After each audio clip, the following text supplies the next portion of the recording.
Alright, what's up, Tina?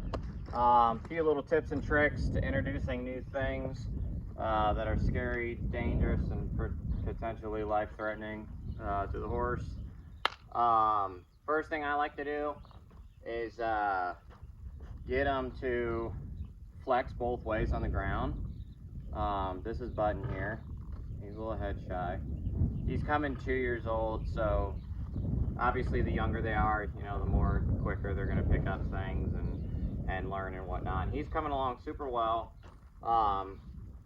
When I flex him on the ground, this is just tips and tricks for me. Obviously everyone does it different. I'm right here at his shoulders, come up to his withers, bend him, and he obviously is doing really well with this. When you're first doing it, obviously they're going to want to spin around, but I want him to know from the ground up, when I get on him, when I turn his head, that doesn't mean to move. You know, I just want him to flex. So this is kind of a good little beginning step. Pretty much the first thing I do with them, before I even saddle them or anything.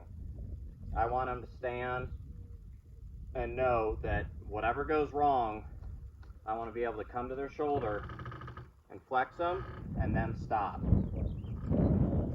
So he's obviously coming along pretty well.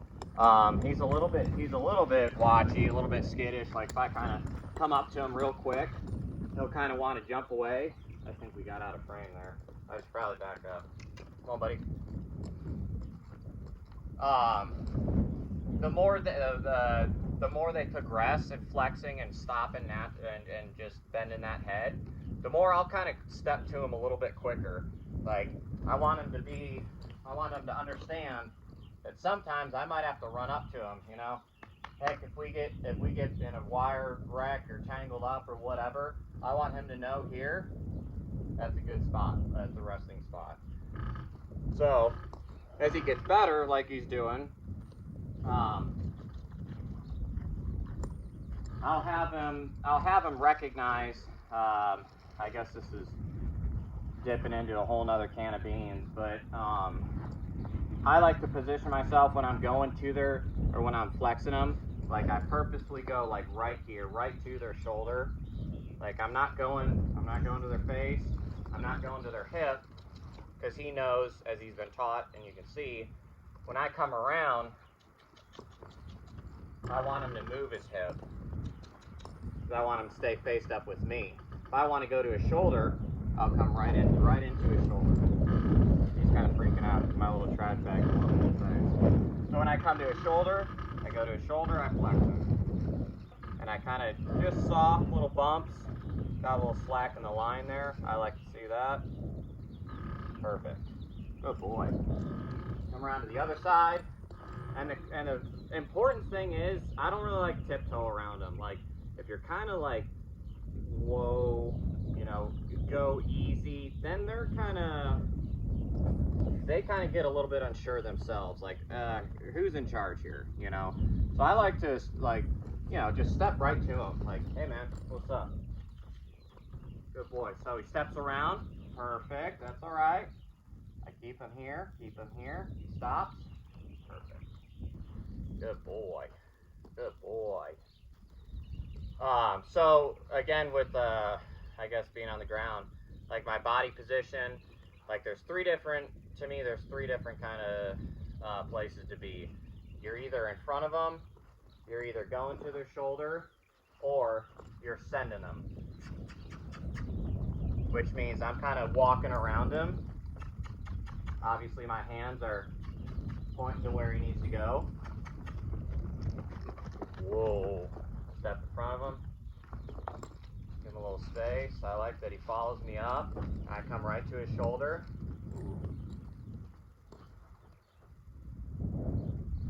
Perfect. So, all that to say, they know that when I come to their shoulder, everything stops. They need to stop. If they don't stop, you know, their head just stays there and it stays cranked around, and it's not too natural to them. So it's kind of work when they're having to move and their head's being stuck, or you're pulling their head around. So when they stop, that's when they get that release. So in correlation to introducing them to things, scary trash bags. I'm gonna come here. So he's bracing up. First, I'm gonna at least, you know, give him a chance. Let him smell it. See what's up. No, it ain't gonna hurt him. And he is a little bit more head shy, so I'll be pretty gentle. I'm not just gonna throw it in his face. And this is actually good because it's a little smaller and louder than the tarp. He does really good with tarp, and he's coming along well. So I'm gonna let him know what it is. Cool. All right, brownie points. We're on a good start. Give him a little space. All right, now first place I'm gonna introduce it to him is to his shoulders. Here, or here, or here. And as I move towards his back, I'm gonna cheek him around. I'm moving, I bump him, perfect, perfect. Other reason I cheek him around like this too is because that back right hind comes up real quick and goes back down all the more quicker. So that thing will dislocate my knee if I'm not here. It's very unnatural for a horse who's been around to come up. It's just everything's opposite. Now that left hind leg, if something's over there, all they got to do is pick it up. But they're extremely off balance when I've got his head here, and I can move this here. See, because he's got that right hind, I don't know if you can see, but he's got his right hind foot cocked. Not that he's going to kick me. He's a pretty chill horse. But it's kind of a safety deal. Like, if you got a horse that's wanting to take off, first thing he's going to do is at least shoot his ass around because I've got his head here. So that's kind of how I tie in the correlation of introducing things to a horse. And as he understands, come over this side, as he understands that this isn't going to hurt him, then I'll start getting a little bit more assertive, not necessarily aggressive, but obviously you can see he's doing pretty damn good. Not taking off, not wanting to do anything. Lock him up a little bit, and as he figures out it's okay, it ain't gonna kill him, then I'll start kind of walking up to him here. See, I kind of wanted to poke his head out and like, maybe he wants to take off, maybe whatever, but I'm like, nah, we're here, right here, right here. Good boy. Good boy. So yeah, that's kind of what I got. I found a lot of success in it. First step, I'd at least get him to flex around on the ground. After that, it's kind of a stepping stone. Like anything I do with them, you know, as far as scary objects, I'm always here. I'm always here. Good boy. Good boy.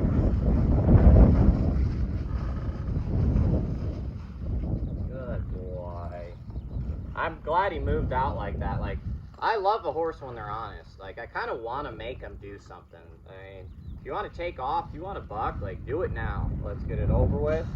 While I'm on the ground, while he's getting gentle, let's just put it all on the table, you know? So that's kind of why I'm not really afraid to be too assertive, because, like, it's kind of a fine line. I don't want to overload him, but I know, you know, he's pretty chill. He knows it ain't gonna hurt him.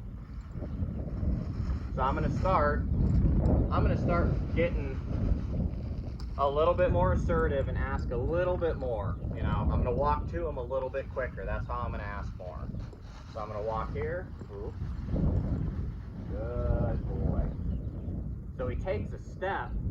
Another reason why I like doing this, because they kind of have time to think about what's going on. By the time you're walking up to them, they might be like, yeah, I'm not a fan, I don't like this. Step, oh, I remember, it's okay. You know, kind of gives them some confidence to work with. Like, there's plenty of room for error. They can be honest if they want to. And I want them to just kind of have room to make their own decisions, if that makes any sense. So he's got plenty of room. If he wants to swing his ass around or whatever, by all means, you know, and it's only going to improve from there.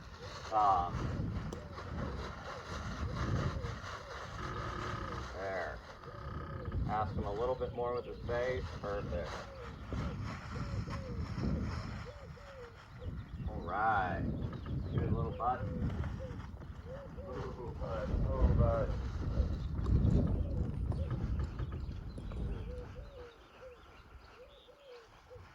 That's alright. Kind of got a little excited there. Another thing I like to do, which kind of sounds weird, but I just kind of have a theory about it, is like letting them follow something, or letting them like push something around. So if they are scared of something, this kind of works better with a tarp. You know, it's something bigger I can drag on the ground. But I'll let them push it around. Like I'll basically just obviously lead them when whatever's scary in front of them, and might not be anything to it, but I kind of correlate it with them like learning cattle work and pushing cows around.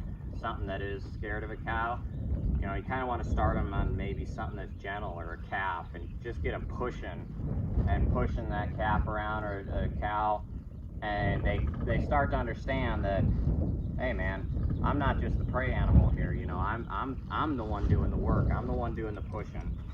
And I think that kind of has some correlation. Like I said, if this was a little bit bigger, I'll usually drag it on the ground in front of them, and they're obviously freaking out, but they start walking after it. I think it gives them a little bit more confidence. So, yeah, just cheeking them around on the ground.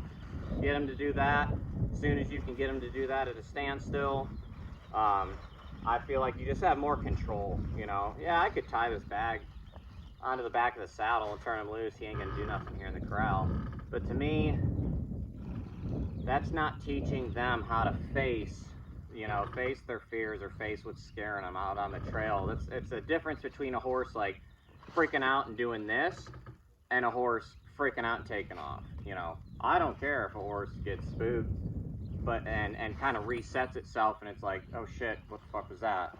Versus a horse that all they know is, I just run like hell. You know, I'm not a fan. So this, and I'll at some point, when he gets confident, yeah, I'll tie it on the saddle and let him know that just because something's flying around don't mean you gotta freak out. But to me, I want control of a situation, especially as young as he is. Last thing I want to do is give him a bad experience. Same with older horses. In fact, it's harder with older horses because they've got past bullshit that you got to deal with. So my bet is just play it safe. You know, keep control of the situation and make sure you can win as often as possible. And I think this is kind of a guaranteed way. You know, some horses have a problem with just being cheeked around, and they like to, you know, if they're swinging their ass around, they'll do circles all day. You know, they'll be doing hot laps in here, and they just don't get the concept of standing still. If that's the case with some of your older horses, do not. It is not inhumane at all. I've found very much success in tying a horse's head around. Basically, the way I'll do that is I'll take, I mean, it's really whatever you can find. I mean, heck, this hobble strap or whatever, and I'll bend them around, throw a little half hitch in there, just like that, just to where they're pretty much at like a 90-degree angle, and I'll just leave them. And for a horse that's super hot, I mean, they're gonna be spinning and spinning around, and until they realize, and I'll just be standing here, you know, be on Facebook, and as soon as they stand still, I'll come up to them, whoa, untie our little knots, perfect, see how he's giving, I love that, let him go, good boy. And if he was spinning around, he stops, and as soon as they let you get up to him, you're the one that's taking away that the pain and that the uncomfortable circumstance, you know what I'm saying? So they kind of learn that, hey, I'm here, he's coming to me, when I stop is when I get that release. So yeah, that's all pretty much what I got So, good luck.